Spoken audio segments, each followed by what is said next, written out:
Okay, hello every one. നമ്മളങ്ങനെ MMPC 1ഉം 2ഉം തീർത്ത് MMPC 3യിലേക്ക് കിടക്കുകയാണ്. ഇത് നമുക്ക് എന്തൊക്കെയാണ് കഴിഞ്ഞ വർഷത്തെ MMPC 3യുടെ, അതായത് ബിസിനസ് എൻവയൺമെൻറ്റിൻ്റെ കഴിഞ്ഞ വർഷത്തെ ക്വസ്റ്റ്യൻ പേപ്പർ നോക്കാം. ഓക്കെ, ബിസിനസ് എൻവയൺമെൻറ്റ് എന്ന് പറയുമ്പോൾ തന്നെ ഓർക്കുക, എന്താണ് ഫാക്ടേഴ്സ് എഫക്റ്റിംഗ് ബിസിനസ്. നിങ്ങളൊരു ബിസിനസ് തുടങ്ങാൻ ഇറങ്ങിത്തിരിച്ചാൽ നിങ്ങളെ ബാധിക്കുന്ന ഫാക്ടേഴ്സ് എന്തൊക്കെയുണ്ടോ അതിനെക്കുറിച്ചാണ് നമ്മളിതിൻ്റെ അടുത്ത് സംസാരിക്കുന്നത്. അപ്പോൾ ഈ ഫാക്ടേഴ്സ് എന്ന് പറയുന്നത് ചിലത് നമുക്ക് കൺട്രോൾ ചെയ്യാൻ പറ്റുന്നതാവും, മറ്റേത് നമുക്ക് കൺട്രോൾ ചെയ്യാൻ പറ്റാത്തതാവും. ഞാൻ മുമ്പ് പറഞ്ഞിട്ടുള്ളതാണ്. കൺട്രോൾ ചെയ്യാൻ പറ്റുന്നതിന് ഇൻറ്റേർണൽ ഫാക്ടേഴ്സ് എന്നും നമുക്ക് കൺട്രോൾ ചെയ്യാൻ പറ്റാത്തതിന് എക്സ്റ്റേണൽ ഫാക്ടേഴ്സ് എന്നും വിളിക്കാം. അപ്പോൾ നമ്മുടെ ബിസിനസ്സിനെ ബാധിക്കുന്നതും എന്നാൽ നമ്മളെ കൺട്രോൾ ചെയ്യാൻ പറ്റുന്നതോ പറ്റാത്തതോ ആയ പല കാര്യങ്ങളുണ്ട്. ആ കാര്യങ്ങളെക്കുറിച്ചാണ് ഈ ഒരു പേപ്പറിനകത്ത് ചർച്ച ചെയ്യുന്നത്. നോക്കാം. കണ്ടോ, ഇൻഫ്ലേഷൻ എന്ന് പറഞ്ഞ സാധനം നമ്മളെ കൊണ്ടൊന്നും ചെയ്യാൻ പറ്റത്തില്ല, ഗവൺമെൻറ്റിനെ കൊണ്ടുപോലും ചെയ്യാൻ പറ്റുന്നതിന് പരിമിതികളുണ്ട്. അപ്പോൾ എന്താണ് ഇൻഫ്ലേഷൻ? ക്വസ്റ്റ്യൻ ഇതാണ്: define inflation, explain different types of inflation and the causes of inflation and highlight the effect of inflation. Okay, വളരെ നല്ല ചോദ്യമാണ്. കാര്യം എന്താണ് inflation, types of inflation, causes of inflation, effect of inflation. ഇത്രയും കാര്യങ്ങൾ ചോദിച്ചിട്ടുള്ളതുകൊണ്ട് 20 മാർക്കിന് എഴുതാനുണ്ട്. അതാണ് എനിക്ക് ആദ്യം സന്തോഷകരമായി തോന്നിയൊരു കാര്യം. പിന്നെ ഇൻഫ്ലേഷൻ എന്താണെന്ന് ചോദിച്ചാൽ ഒരു സാധാരണക്കാരൻ്റെ കണ്ണിൽ കൂടെ നോക്കുമ്പോൾ പണപ്പെരുപ്പമെന്ന് പറയല്ലേ നമ്മൾ. അതായത് നമ്മുടെ എക്കോണമിയിൽ ഉണ്ടാകുന്ന പൈസയുടെ ക്വാണ്ടിറ്റി കൂടിപ്പോയത് കൊണ്ട് എന്ത് പറ്റും, സാധനങ്ങൾക്ക് അതിനനുസരിച്ച് വില കൂടുന്ന ഒരു പ്രതിഭാസം എന്നാണ് നമുക്ക് മനസ്സിലാവുന്നത്. ഫിനാൻസ് അതിന് മറ്റേ രീതിയിലാണ് പറയുന്നത്, ഞാൻ അതിലേക്കൊന്നും പോകുന്നില്ല. തൽക്കാലം അത്രയൊക്കെ ഒന്ന് മനസ്സിലാക്കിയാൽ മതി. ഓക്കെ, അപ്പോൾ എന്ത് കൂടുന്നു? നമ്മുടെ എക്കോണമിയിലേക്ക് ക്യാഷ് ഇൻഫ്ലോ കൂടുന്നു. ഫോർ എക്സാമ്പിൾ, ഇപ്പോൾ ക്രിസ്മസ് ആകുമ്പോൾ ഇതുവരെ എല്ലാവരുടെയും ഇൻകം ഇങ്ങനെ പൊക്കേണ്ടിരിക്കുകയായിരുന്നു. ക്രിസ്മസ് ആയപ്പോൾ ഒന്ന് കയറി പൊങ്ങും. കാര്യം എന്തുകൊണ്ടാണ്? അവർക്ക് അവിടെ ബോണസ് കിട്ടില്ലേ പലർക്കും, അല്ലെങ്കിൽ പലരും പല സേവിങ്സും വെളിയിലേക്ക് എടുക്കുന്ന സമയമാകും ക്രിസ്മസ്. അപ്പോൾ അവരുടെ സ്പെൻഡബിൾ എമൗണ്ട് ഓഫ് ഇൻകം കൂടുന്ന സമയമായതുകൊണ്ടാണ് എന്ത് സംഭവിക്കുന്നത്, അതിനനുസരിച്ച് സാധനങ്ങളുടെ വില കൂടുകയും അല്ലെങ്കിൽ എക്സ്പെൻഡിച്ചർ കൂടുകയൊക്കെ ചെയ്യുന്ന ഒരു സമയമാണ്. അപ്പോൾ അങ്ങനെ നമ്മുടെ എക്കോണമിയിൽ ഫ്ലോ ഓഫ് ഫണ്ട് കൂടുന്നതുകൊണ്ടാണ് എന്തുണ്ടാകുന്നത്, ഇൻഫ്ലേഷൻ ഉണ്ടാകുന്നതെന്നാണ് ഒരു എക്കോണമിക്കൽ സൈഡ്. ഓക്കെ, ഞാൻ എക്കോണമിയുടെ സൈഡിൽ നിന്നാണ് പറയുന്നത്. ഫിനാൻസ് പറയുന്ന മറ്റൊരു അർത്ഥമാണ്. പോട്ടെ, നമുക്ക് അതിലേക്കൊന്നും പോകണ്ട. ഡിഫറെൻറ്റ് ടൈപ്സ് ഓഫ് ഇൻഫ്ലേഷൻ, നമുക്കതെന്തായാലും ഒരു ഇതെത്തുമ്പോൾ ബ്ലോക്ക് എത്തുമ്പോൾ നോക്കാം. ടൈപ്സ് പറയുന്നത് സ്പീഡ് അനുസരിച്ചിട്ടാണ്. ഓക്കെ, സ്പീഡ് മീൻസ് റേറ്റ് ഉണ്ടല്ലോ, റേറ്റ് ഓഫ് ഇൻഫ്ലേഷൻ ഉണ്ട്. അതായത് 1% ഇൻഫ്ലേഷൻ ഉണ്ട്, 10% ഇൻഫ്ലേഷൻ ഉണ്ട്. അങ്ങനെ അനുസരിച്ചിട്ടാണ് 3 ലെവലിൽ പറയുന്നത്. 3ൻ്റെ പേര് സത്യം പറഞ്ഞാൽ എനിക്ക് ഓർമ്മയില്ല.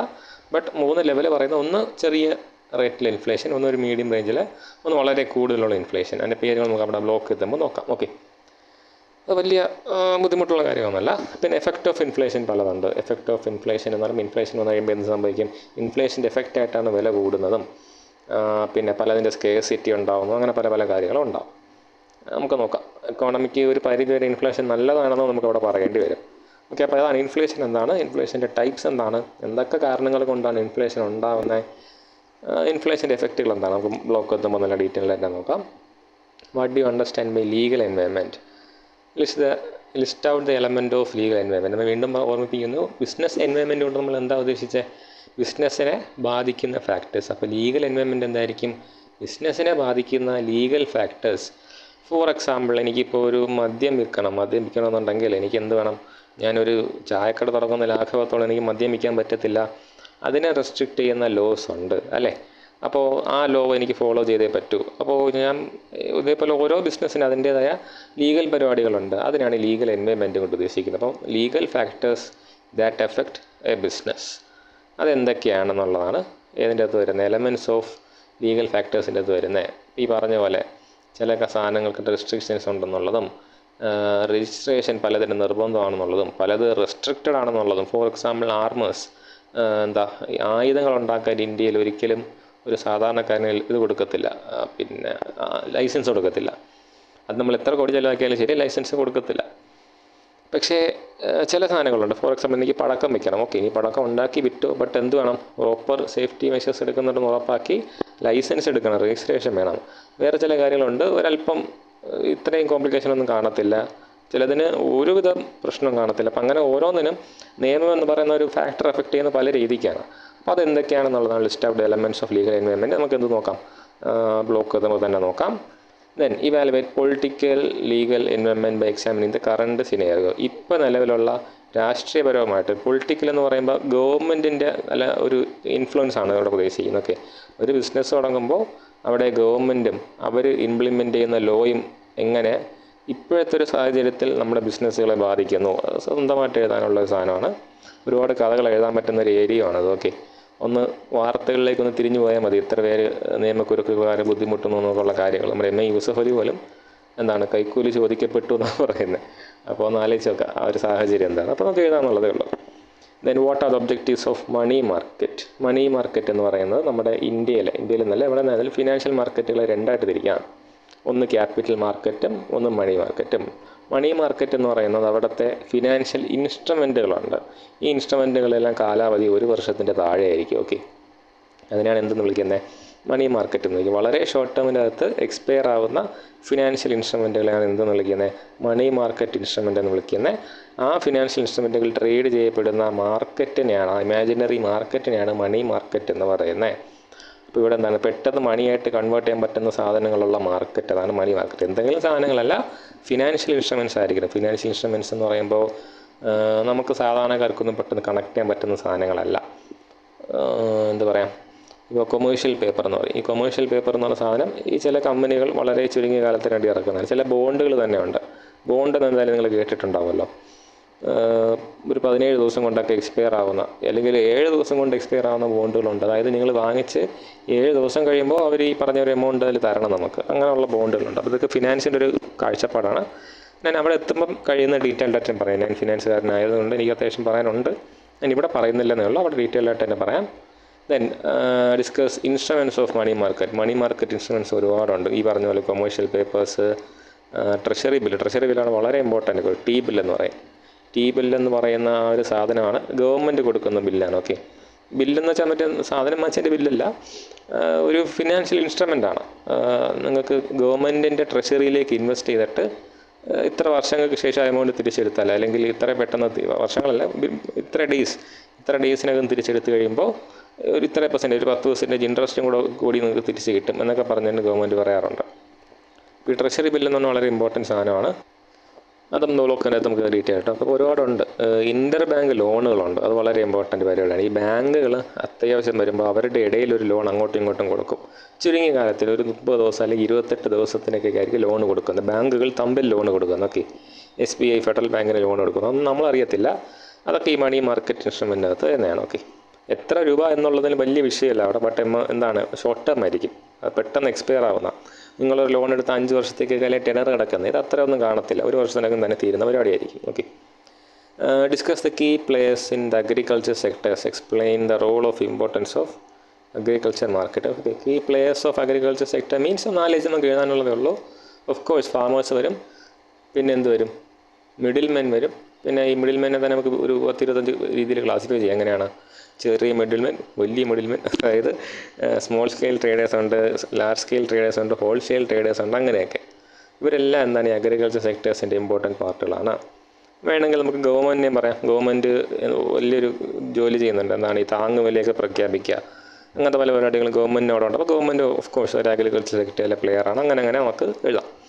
Explain the role and importance of agriculture marketing. അതും കയ്യിൽ നിന്നിട്ട് എഴുതാനുള്ളതേ ഉള്ളൂ. ആസ് ഐ ബിലീവ് എന്തുണ്ടാവും, നമ്മുടെ ബ്ലോക്കിലുണ്ടാവും. ബ്ലോക്കിലെത്തുമ്പോൾ നമ്മൾ നോക്കുന്നതായിരിക്കും. അഗ്രികൾച്ചർ മാർക്കറ്റിങ്ങിൻ്റെ ഗുണങ്ങൾ എന്തൊക്കെയാണ്, ആവശ്യകതകൾ എന്തൊക്കെയാണെന്നുള്ള ഒരുപാട് ഉത്തരങ്ങൾ നമുക്ക് ഒരുപാട് ആംഗിളിൽ നിന്ന് എഴുതാം. ഫോർ എക്സാമ്പിൾ, ഡയറക്റ്റ് മാർക്കറ്റിംഗ് ചെയ്യാൻ പറ്റിയാൽ എന്തില്ല, മിഡിൽ മാൻ്റെ എക്സ്പ്ലോയിറ്റേഷൻ ഇല്ലാതെ, അവൻ്റെ ചൂഷണം സഹിക്കാതെ കർഷകർക്ക് വേണ്ട ലാഭം ഉണ്ടാകാൻ പറ്റും. പിന്നെ ഓർഗാനിക് ആയിട്ടുള്ള സാധനങ്ങൾ മാർക്കറ്റ് ചെയ്യപ്പെടുന്നത് കഴിക്കുന്നവനും നല്ലതാണ്. അങ്ങനെ നമുക്ക് ക്രിയേറ്റീവായിട്ട് ഒരുപാട് ഉത്തരങ്ങൾ അവിടെ എഴുതാൻ പറ്റും. നോക്കാം, നമ്മൾ ബ്ലോക്കിൽ എന്തായാലും അതിനൊരു ഉത്തരം കാണാം. പിന്നെ highlight the tax reforms 1991 and discuss fiscal sector reforms. 1991 എന്ന ഇയർ ഇമ്പോർട്ടൻ്റ് ആണ് അവർക്ക്. ഓക്കെ, അപ്പോഴാണ് എന്ത് വന്നത്, ന്യൂ എക്കണോമിക് പോളിസി വന്നത്. അതിൻ്റെ പാർട്ടായിട്ട് പല റിഫോമുകളും നടന്നതിൽ ഒന്നാണ് എന്തെന്ന് പറയുന്നത് ടാക്സ് റിഫോം എന്ന് പറയുന്നത്. ടാക്സ് റിഫോമിൻ്റെ അകത്ത് നമ്മുടെ ഇന്ത്യൻ ടാക്സ് സിസ്റ്റത്തിൽ ഒരുപാട് ചേഞ്ചസ് വന്നു. ഒറ്റ വാക്കിൽ പറയാൻ പറ്റുന്നില്ല, എന്നാലും ഒരുപാട് ചേഞ്ചസ് ഉണ്ട്. നമുക്ക് എന്തായാലും ഡീറ്റെയിൽ ആയിട്ട് ഇവിടെ നോക്കാം. നമ്മുടെ ഇതിനകത്ത് തന്നെ നോക്കാം, മെറ്റീരിയലിൽ തന്നെ നോക്കാം.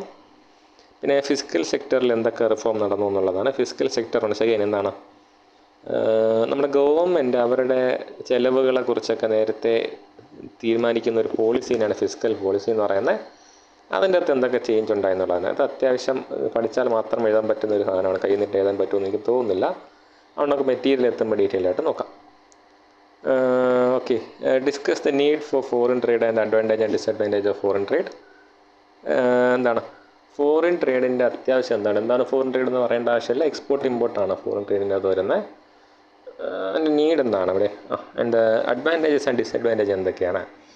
അഡ്വാൻറ്റേജ് പറയാൻ നമുക്ക് ഒരുപാട് കാണും. നമുക്ക് കൺട്രിയിലേക്ക് ഫോറിൻ കറൻസികൾ എത്തുന്നു, ഒരു അഡീഷണൽ മാർക്കറ്റ് നമുക്ക് കണ്ടെത്താൻ പറ്റുന്നു, അങ്ങനെയൊക്കെ ഉള്ളത്. ഡിസഡ്വാൻറ്റേജ് പറയുകയാണെങ്കിൽ എക്സ്പോർട്ട് കൂടി നിന്നാൽ ഇമ്പോർട്ട് കൂടി നിന്നാൽ നമ്മുടെ ലോക്കൽ മാർക്കറ്റിനെ എഫക്റ്റ് ചെയ്യും. കാര്യമായി എക്സ്പോർട്ട് ഉണ്ടാക്കാൻ പറ്റിയില്ലെങ്കിൽ അതിൻ്റെ പ്രശ്നങ്ങളുണ്ട്. പിന്നെ ഇമ്പോർട്ട് ചെയ്യുന്ന സാധനങ്ങൾക്ക് ക്വാളിറ്റി കൺസേൺ ഉണ്ട്. പിന്നെ എല്ലാത്തിനുപരി പണ്ടൊക്കെ നമ്മൾ പഠിച്ചൊരു കാര്യം, അത് പ്രാവർത്തികമായിട്ട് നമ്മൾ കാണുകയും ചെയ്ത ഒരു ഡിസഡ്വാൻറ്റേജ്, ഈ ഫോറിൻ ട്രേഡുകൾ എന്ത് ചെയ്യും, ഈ പറഞ്ഞ പോലെ വിദേശത്ത് നിന്ന് ആവശ്യമില്ലാത്ത സാധനങ്ങൾ ലൈക്ക് കൊറോണ വൈറസ് ആ സാധനമൊക്കെ ഇങ്ങോട്ട് എത്തിക്കാൻ കാരണമായതും ഈ ഫോറിൻ ട്രേഡുകളാണ്. അല്ല, അങ്ങനെ ഒരു ബന്ധം അവിടെ കടന്നുകൊണ്ടാണ് അങ്ങനെയൊക്കെ സംഭവിച്ചത്. അപ്പോൾ അതിനൊക്കെയുള്ള സാധ്യതകളുണ്ട്. പിന്നെ വാട്ട് ആർ ദ ബാരിയേഴ്സ് നമുക്ക് ഓരോന്നായിട്ട് പറയാം. എക്കണോമിക്കലെന്നോ ലീഗലെന്നോ അല്ലെങ്കിൽ പൊളിറ്റിക്കലെന്നോ എല്ലായിടത്തും നമുക്ക് എല്ലാം ട്രേഡ് ചെയ്യാനൊന്നും പറ്റത്തില്ല. അതിൻ്റെയൊക്കെ റെസ്ട്രിക്ഷൻസ് ഉണ്ട്. അപ്പോൾ ഓരോ സെക്ടേഴ്സും എടുത്ത് നമുക്ക് പറയാം, ബാരിയേഴ്സ് പറയാം. Discuss trade financing. ഇതിൻ്റെ അകത്ത് അത്യാവശ്യം ഫിനാൻസ് ഉണ്ട് കേട്ടോ. ഞാൻ ഇപ്പം ശ്രദ്ധിക്കുന്നത് ഫിനാൻസിൻ്റെ ഒരുപാട് കാര്യങ്ങളുണ്ട്. അതൊക്കെ നമുക്ക് ഡീറ്റെയിൽ ആയിട്ട് പറയാം കേട്ടോ. അത് അവസാന നിമിഷം പഠിക്കാൻ പറ്റുമോ എന്നുള്ള സംശയമാണ്, ബട്ട് സ്റ്റിൽ പറയാം. ട്രേഡ് ഫിനാൻസിങ് കൊണ്ട് ഉദ്ദേശിക്കുന്നത് സ്പെസിഫിക്കലി, അപ്പം ഫിനാൻസ് എന്ന് പറയുമ്പോൾ പേഴ്സണൽ ഫിനാൻസ് ആവാം, അല്ലെങ്കിൽ ഇൻഡസ്ട്രിയിലാവാം. ഇത് പക്ക ട്രേഡിന് വേണ്ടിയിട്ടുള്ളത്. ഫോർ എക്സാമ്പിൾ, ഇതാണ് നിങ്ങൾ ചെയ്യുന്നത്. നിങ്ങളൊരു ഇമ്പോർട്ട് എക്സ്പോർട്ട് പരിപാടിയാണ് ചെയ്യുന്നതെന്ന് വിചാരിക്കുക. നിങ്ങൾക്ക് എന്തുണ്ട്, എക്സിം ബാങ്കുകളുണ്ട്. ഓക്കെ, ഈ എക്സിം ബാങ്കുകൾ എന്തിനു വേണ്ടിയിട്ടുണ്ട്, ഈ ഫോറിൻ ട്രേഡിന് വേണ്ടിയിട്ട് മാത്രം നിലനിൽക്കുന്നതാണ്. അതുപോലെ ട്രേഡ് ചെയ്യുന്നവർക്ക് മാത്രം ഫിനാൻസ് കൊടുക്കുന്ന പല പരിപാടികളുണ്ട്. ഈ ഫോർ എക്സാമ്പിൾ ഡെവലപ്മെൻറ്റ് ബാങ്കുകൾ നിങ്ങൾ കേട്ടിട്ടുണ്ടോ?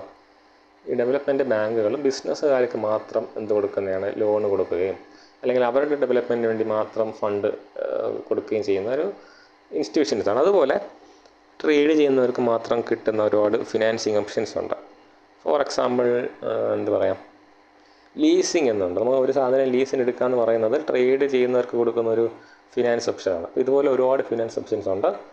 നമുക്കത് നോക്കാം, നമ്മുടെ മെറ്റീരിയലിനകത്ത് നോക്കാം.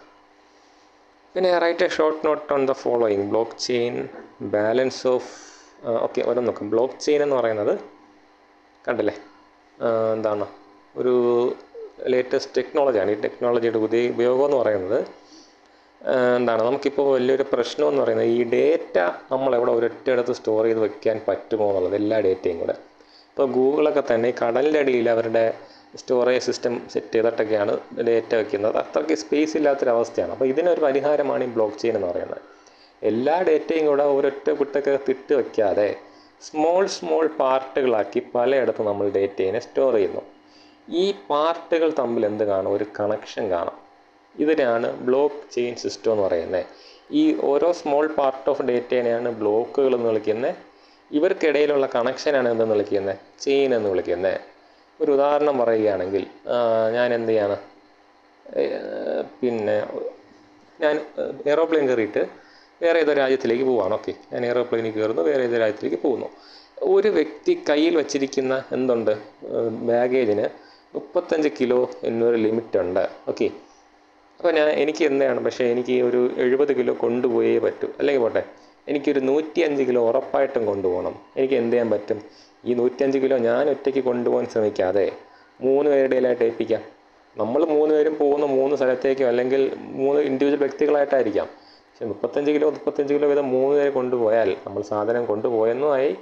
നമ്മൾ തമ്മിലൊരു കണക്ഷൻ ഉണ്ടെങ്കിൽ നമുക്ക് വേണ്ടിടത്ത് ഇത് അങ്ങോട്ടും ഇങ്ങോട്ടും കൈമാറുകയും ചെയ്യാം. ഞാൻ കള്ളക്കടത്തിൻ്റെ കാര്യമല്ല കേട്ടോ പറയുന്നത്, പൊതുവേ സാധനം കൊണ്ടുപോകുന്ന കാര്യം പറഞ്ഞതാണ്. ഇവിടെ ഇതേപോലെയാണ് പ്രവർത്തിക്കുന്നത്, ബ്ലോക്ക് ചെയിൻ സിസ്റ്റം പ്രവർത്തിക്കുന്നത്. അവിടെ ബ്ലോക്കുകളായിട്ട് ഡേറ്റേനെ പലര് കീപ്പ് ചെയ്യുന്നു, പലരല്ലെങ്കിൽ പലയിടത്ത് കീപ്പ് ചെയ്യുന്നു. ഈ ബ്ലോക്കുകൾ തമ്മിലൊരു കണക്ഷൻ കാണും. വേണ്ടിടത്ത് നിന്ന് അവർ അങ്ങോട്ടും ഇങ്ങോട്ടും ഡേറ്റ കൈമാറും. പിന്നെ balance of trade and balance of payment സ്ഥിരം ചോദിക്കുന്ന സാധനമാണ്. ബാലൻസ് ഓഫ് ട്രേഡ് എന്ന് പറഞ്ഞാൽ എന്താണ്, ഒരു രാജ്യം നടത്തുന്ന എക്സ്പോർട്ടുകളും ഇമ്പോർട്ടുകളും തമ്മിലുള്ള ഡിഫറൻസാണ്. ഇത് ഈക്വലായിട്ട് പോകുന്നുണ്ടോ ഇല്ലെങ്കിൽ എന്താണ് ഇൻബാലൻസ് എന്നാണ് നോക്കുന്നത്. അപ്പോൾ ഏതായിരിക്കും ഫേവറബിൾ, എക്സ്പോർട്ട് കൂടുതലായിരിക്കണം, ഇമ്പോർട്ട് കുറവായിരിക്കണം. അതൊരു ഫേവറബിൾ സിറ്റുവേഷനാണ്. എക്സ്പോർട്ട് കൂടും മീൻസ് നമുക്ക് ഇൻകം കൂടുന്നു, ഇമ്പോർട്ട് കുറയുന്നു മീൻസ് നമ്മുടെ ചിലവ് കുറയുന്നു. മനസ്സിലായില്ല, ആ ഒരു കോൺസെപ്റ്റാണ്.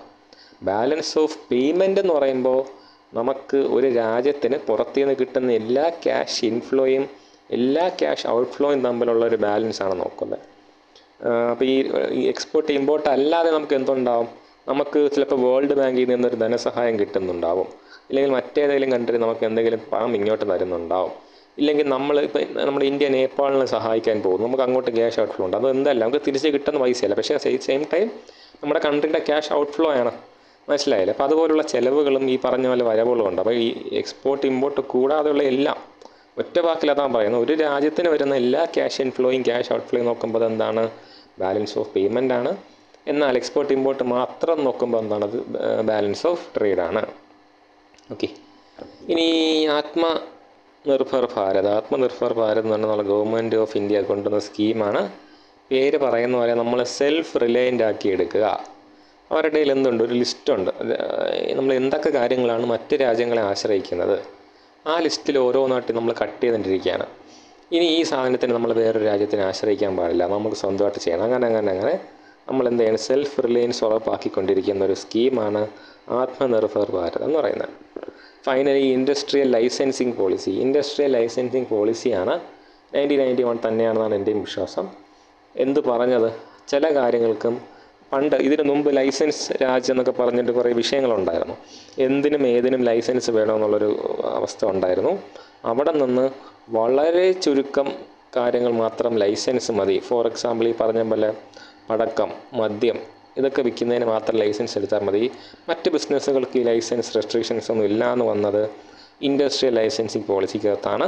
അതിൻ്റെ ചരിത്രം പലതുണ്ട്. ആദ്യം ഞാൻ ഈ പറഞ്ഞ സിറ്റുവേഷനായിരുന്നു, ലൈസൻസ് രാജ്യം എല്ലാത്തിനും ലൈസൻസ് വേണം. പിന്നെ ഒരല്പം കുറച്ചു, ഏറ്റവും അവസാനം കുറച്ചും കൂടെ ലിബറലാക്കി. NEP-യിൽ 1991 NEP-യിലാണ് എന്താക്കിയത്, ലൈസൻസിങ് ഏറ്റവും ലിബറലാക്കിയത്. വളരെ കുറച്ച് കാര്യങ്ങൾക്ക് മാത്രം ലൈസൻസിങ് മതി, വളരെ കുറച്ച് കാര്യം മാത്രമേ ഗവൺമെൻറ് കയ്യിലുള്ളൂ. ഫോർ എക്സാമ്പിൾ റെയിൽവേ, പിന്നെ ഈ പറഞ്ഞ പോലെ ആർമേഴ്സ്, അതൊക്കെ ഗവൺമെൻറ് കയ്യിലുള്ളൂ, ബാക്കി ആർക്കും ചെയ്യാമെന്നുള്ള രീതിക്കൊക്കെ വന്നത് ഏറ്റവും ലേറ്റസ്റ്റ് ഇൻഡസ്ട്രിയൽ ലൈസൻസിങ് പോളിസിക്കകത്താണ്. അപ്പോൾ അവിടെയും നമുക്ക് എഴുതാനായിട്ട് ഒരുപാട് കാര്യങ്ങളുണ്ട്. ഇതാണ് 8 ക്വസ്റ്റ്യൻസ് വരുന്ന ഒരു ക്വസ്റ്റ്യൻ പേപ്പർ എന്ന് പറയുന്നത്.